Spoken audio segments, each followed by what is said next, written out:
Em reunião com embaixadores, o presidente Jair Bolsonaro critica o STF e o TSE e volta a falar em risco de fraude nas eleições desse ano. A reportagem de Brasília, Bruno Pinheiro.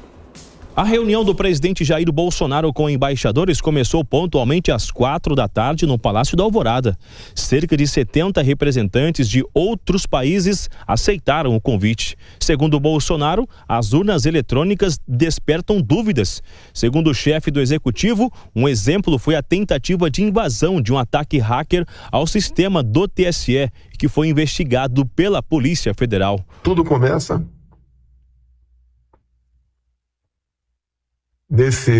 nessa denúncia que foi de conhecimento do Tribunal Superior Eleitoral, onde o hacker diz claramente que ele teve acesso a tudo dentro do TSE. Eles poderiam alterar nome de candidatos, tirar voto de um, transferir para outro. Ou seja, um sistema, segundo documentos do próprio Tribunal Superior Eleitoral e conclusão da Polícia Federal, um processo aberto a muitas maneiras de se alterar o processo de votação. O presidente citou a eleição de 2018, em que venceu no segundo turno com uma boa margem de votos. E como de exemplo de fraude no sistema, Jair Bolsonaro assegura já ter ganhado no primeiro turno. Temos quase 100 vídeos de pessoas reclamando que foram votar em mim e, na verdade, o voto foi para outra pessoa. Nenhum vídeo de alguém que foi votar no outro candidato e, porventura, apareceu o meu nome. E durante toda a reunião, somente Bolsonaro falou. Jair Bolsonaro afirmou ainda que o TSE tem um comportamento que não se adequa ao sistema democrático e mencionou a cassação do deputado bolsonarista Fernando Francischini, o primeiro deputado ao perder o mandato após disseminar notícias falsas nas redes sociais. Jair Bolsonaro lembrou ainda quando compartilhou informações do inquérito sobre ataque ao sistema do TSE e que, segundo ele, não era sigiloso. Mas a Polícia Federal diz que Bolsonaro cometeu um crime ao vazar dados sigilosos. O presidente rebateu as declarações de magistrados e disse que constantemente eles tentam desestabilizar o seu governo. Convidei o presidente do TSE a comparecer a esse evento, não veio. Eu recebo uma interferência por semana no meu governo. Você dá prazo para explicar por 48 horas por que eu não fiz isso, por que eu não fiz aquilo. E ajuizada por parlamentares de esquerda, da extrema esquerda brasileira, tentando o tempo todo desestabilizar o governo. Os ministros Edson Fachin e Luiz Fux não aceitaram o convite do presidente Jair Bolsonaro. 8 ministros do governo compareceram. O presidente do Tribunal Superior Militar, general do Exército Lúcio Mário de Barros, esteve no encontro. Jair Bolsonaro aproveitou e lembrou a contribuição das Forças Armadas com sugestões de melhorias no sistema eleitoral, mas que, segundo ele, não foram atendidas. O que as Forças Armadas estão fazendo no processo eleitoral? Nós fomos convidados. E eu sou o chefe supremo das Forças Armadas. Nós jamais, com esse convite, iríamos participar apenas para dar áreas de legalidade. O Comando de Defesa Cibernética, os senhores têm o equivalente nos países de vocês, é algo extremamente sério. Pessoas extremamente mais que habilitadas, confiáveis. Bom, e para falar sobre esse assunto, comentando as notícias do dia, os nossos comentaristas, Diogo Schelp, Roberto Mota. Roberto Mota, começando por você. O presidente depois foi muito criticado por políticos. Esse procedimento que ele adota de chamar embaixadores e falar sobre as urnas eletrônicas, isso pode trazer mais instabilidade ao processo eleitoral ou não, Roberto? Bom dia, Adriana. Bom dia, Tiago. Bom dia, Diogo. Bom dia a toda a nossa audiência. É uma alegria muito grande estar aqui com vocês. Olha, Tiago, não é só o presidente que cobra transparência. Na verdade, isso é o que toda a sociedade brasileira quer. A gente precisa observar os fatos como eles aconteceram. Essa questão do ataque hacker ao sistema não é uma história criada pelo presidente. Isso está documentado numa investigação da Polícia Federal reconhecida pelo TSE. A cassação do deputado Francisquini é um fato, é um acontecimento inédito no Brasil. Um deputado perder o mandato por ter feito uma declaração. Mas a gente sabe que nas democracias não existe crime de opinião, né? Realmente, as Forças Armadas foram convidadas para colaborar no processo eleitoral e apresentaram uma série de sugestões. Até onde eu sei, nenhuma das sugestões foi aceita. É fato também que o ministro Fachin foi convidado para participar dessa reunião, mas alegou que não poderia por ter dever de imparcialidade. Mas foi o mesmo ministro que, em março de 2021, anulou as condenações de um dos candidatos à presidência da República. É o mesmo ministro que, em 24 de maio de 2022, se reuniu com o time desse mesmo candidato, o time jurídico, para discutir imunidade a autoridades em redes sociais. É o mesmo ministro que, em 31 de maio desse ano, promoveu ele também um encontro com diplomatas estrangeiros, no qual pediu que a comunidade internacional ficasse em alerta sobre acusações levianas contra o sistema eleitoral brasileiro, né? Então, é preciso a gente lembrar isso tudo e também é preciso a gente observar a insistência nessa história de fake news e de combate à desinformação. É sempre bom lembrar, não existe fake news no discurso privado. Cada cidadão tem direito a dizer o que quiser.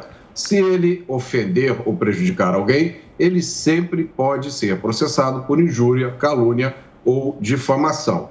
Não existe crime de opinião em uma democracia. Combate à desinformação é um apelido fofo para censura.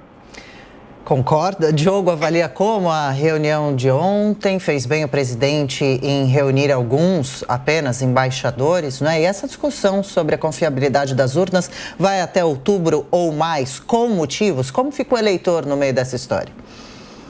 Pois é, bom dia a todos, bom dia Mota, Tiago, Adriana.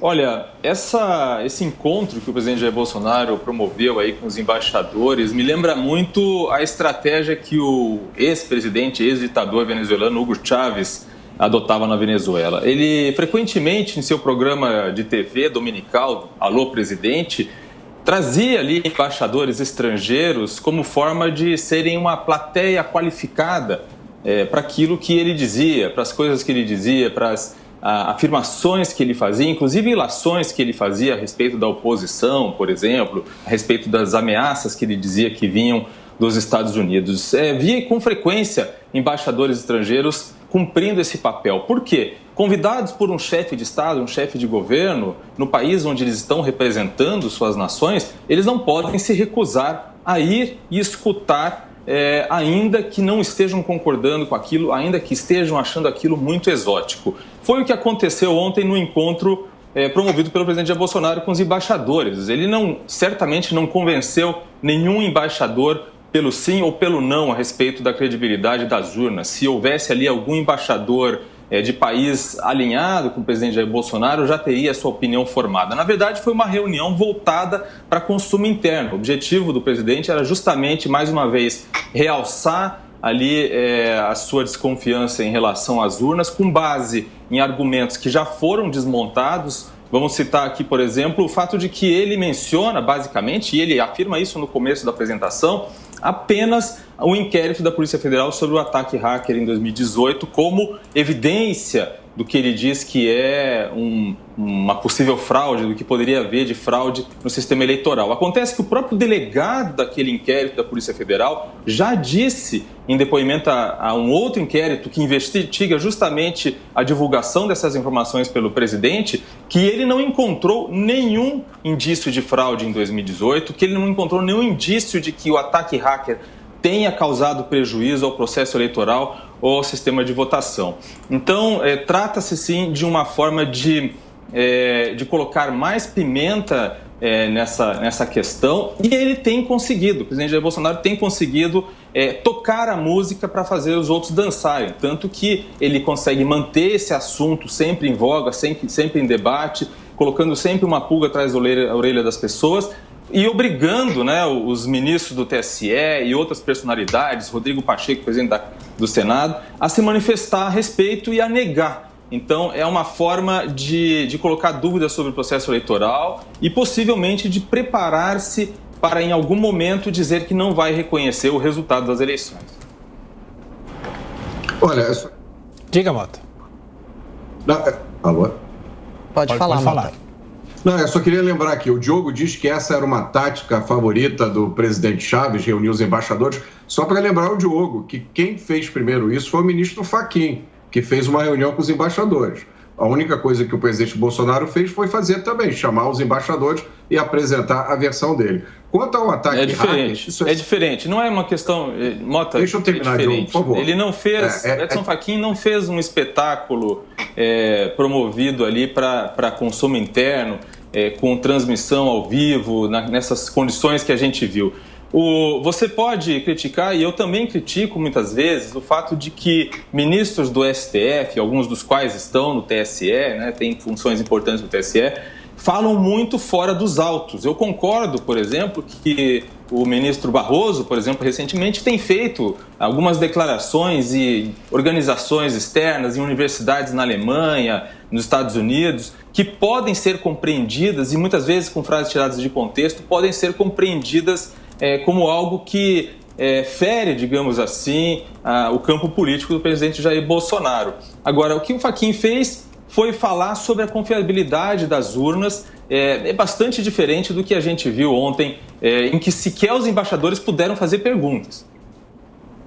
Olha só, eu discordo, Diogo. Eu não acho que é bastante diferente, não. Primeiro, quem fez isso primeiro foi o ministro Fachin, isso para mim diz tudo. Agora, se ele permitiu transmissão, ou se ele não permitiu, ou se você achou que o tom dele foi diferente, o fato é que foi ele que fez primeiro. Então, foi ele que copiou a tática do presidente Chaves da Venezuela. Vamos apresentar os fatos como eles são. Segundo, a história do ataque hacker, isso é uma contraposição que o presidente Bolsonaro faz à afirmação peremptória que vários ministros fazem e vários especialistas, entre aspas, fazem, de que o sistema é invulnerável. A gente viu isso ontem aqui. Uma pessoa que veio aqui disse que o sistema não está ligado na internet, então ele é invulnerável. Se você vem aqui e diz todos os gatos são pardos e eu mostro um gato branco, eu estou quebrando a sua afirmação. É isso que o presidente faz quando ele lembra a história do ataque hacker. E você tem que contrapor isso às afirmações que muita gente faz que o sistema é completamente vulnerável, que não há com o que se preocupar.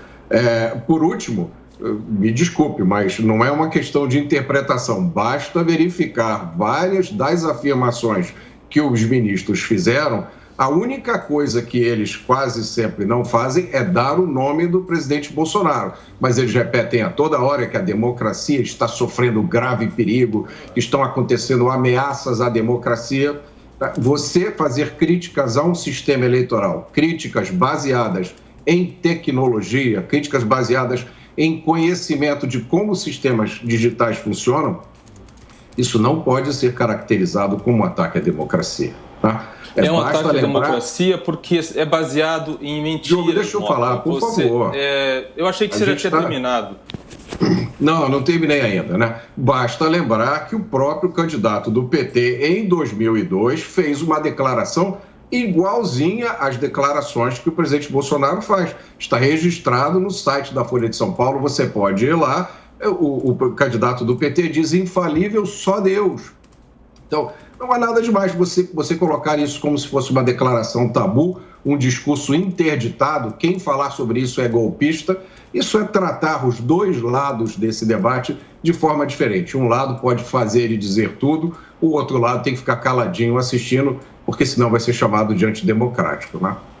Mas não é disso que se trata. A questão não é simplesmente questionar, perguntar se há isso, se há aquilo. O que o presidente fez ontem foi apresentar fatos que já foram desmentidos, tá? Então, por exemplo, ele disse que nenhuma sugestão das Forças Armadas foram acatadas pelo TSE. O TSE já divulgou dias atrás uma lista de 10 sugestões que foram apresentadas pelas Forças Armadas e que foram acatadas nesse processo aí de dar transparência ao processo eleitoral. Você mesmo repetiu agora há pouco que nenhuma sugestão havia sido acatada. Foi o que o presidente disse ontem. Você está apenas replicando aí um discurso sem conferir se é verdadeiro. A mesma coisa em relação ao inquérito da Polícia Federal sobre o ataque hacker. O próprio delegado do inquérito já disse que não encontrou evidências.